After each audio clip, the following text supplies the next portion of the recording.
principalmente na questão ambiental.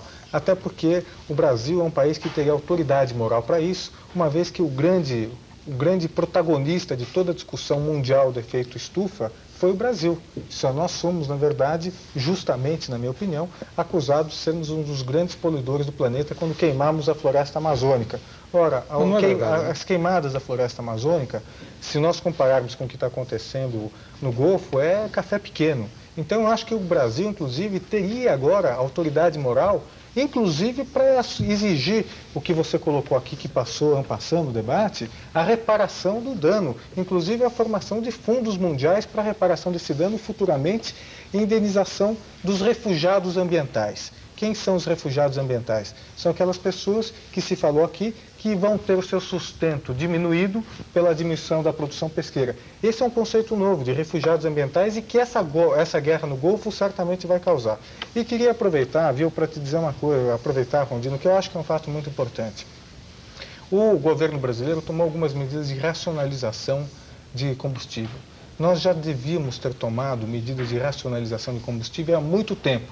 Quer pelo problema ambiental, que as cidades brasileiras, na verdade, elas se transformam em quase que câmaras de gases, quando nós temos um problema no inverno, e o fato de que um país dependente de petróleo não devia, na minha opinião, estar usando uma tecnologia poluidora como essa. Isso é, o bom para o Brasil nessa guerra é que se obrigou a uma racionalização de combustível que devia ter o tempo todo. Isso é uma discussão da matriz energética. Mas eu acho que é importante continuar essa discussão no sentido de tentar alterar a matriz energética brasileira para se tornar menos vulnerável, inclusive, a esses efeitos externos. É esse o tema, o Randall tinha tocado nisso, é esse o tema que eu quero que a gente volte, mas daqui a pouquinho. Depois...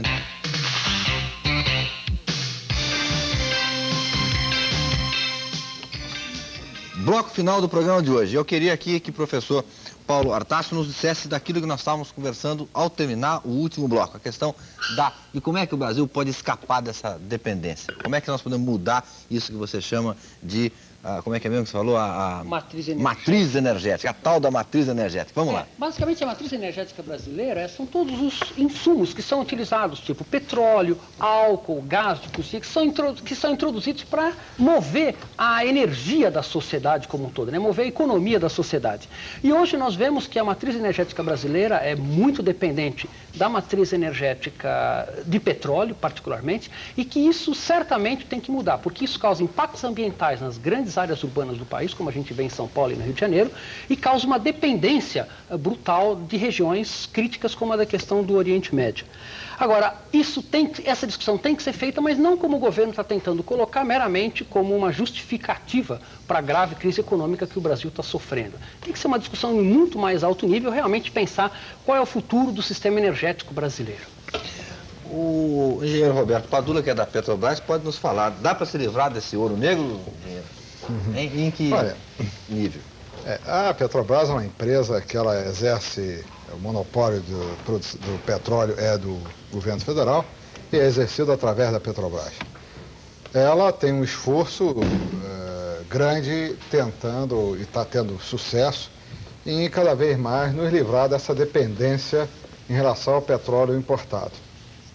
Hoje nós estamos já na casa de 60% do petróleo sendo produzido no Brasil e tem todo um esquema para se obter a autossuficiência. Então, esse é um lado do problema, mas você vai ficar na dependência do óleo, que hoje toda a tecnologia foi desenvolvida, tem a petroquímica voltada para isso aí. Mas, sem dúvida nenhuma, é um momento de se estudar a matriz energética brasileira melhor, olhando se essa matriz, indo até a utilização, como por exemplo através da rodovia, da ferrovia, da cabotagem. Isso é uma racionalização, isso vai fazer com que cheguemos à autossuficiência e a mantermos por um custo menor, mas eu queria chamar a atenção também de que eu acho que a matriz energética, ela não pode ser uma cópia da matriz energética desse ou daquele país. Ela tem que atender às necessidades do povo e contar com as facilidades do país.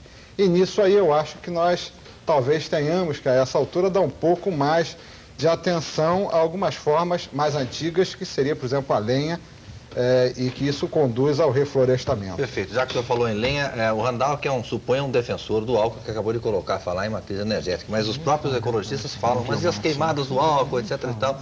O problema não pode ser o meu, Ronaldo? Eu acho o seguinte, primeiro, o plano de contingenciamento aí, de racionalização de combustíveis do governo federal, ele está incorrendo num grave equívoco na medida em que ele penalizou o gás liquefeito de petróleo. Pelas primeiras estatísticas que saíram hoje, já houve um decréscimo no consumo de gás no país. Isso é mal, porque está todo mundo dando preferência para a lenha, principalmente as indústrias que podem fazer conversão em suas caldeiras. E essa lenha, tenho certeza, é oriunda de matas nativas. Porque as nossas florestas de pinos e eucalipto, elas são muito verticais e atendem a clientes muito especiais, ou seja, são grandes consumidores como as fábricas de papel e celulose, e não há madeira de pinos e eucalipto para o consumo dessas fornalhas. Isso é um erro, dona Zélia. A senhora vai acabando com o que nos resta de petróleo sob o pretexto de racionalizar os combustíveis nesse país. A discussão da matriz energética começa por aí. Perfeito. Professor Janoc, 30 segundos. Só queria finalizar dizendo o seguinte, que os derramamentos de petróleo sempre que ocorreram na Costa São Sebastião, como foi assinalado pelo Fábio Feldman, sempre passaram desapercebidos da população brasileira. Agora, com a polêmica que se girou em torno dessa mancha de petróleo naquela região do Golfo Pérsico, despertou uma consciência nacional sobre os efeitos do petróleo nos animais marinhos. Então, a partir de agora, mesmo que haja algum problema de petróleo, derramamento no mar aqui no Brasil, a população já poderá ver de uma outra maneira, com uma consciência mais efetiva sobre o assunto. Perfeito. Professor Benabra, alguns segundinhos para o seu recadinho final. Eu gostaria aqui fazer um apelo para o mundo, como o mundo seria bonito e melhor, que todos os gastos de armamentos passassem para bem-estar de todos, educação, etc. E desejo que a profecia de Nostradamus, que após esta guerra vamos ter 1000 anos de tranquilidade e paz para o mundo inteiro, se realize. Perfeito. Obrigado, professor. Obrigado, André. Não deu para você falar nesse bloco final. Obrigado também, professor Fábio Feldman, Múrcia. O Canal Livre vai ficando por aqui. A gente volta na quinta-feira. Até lá.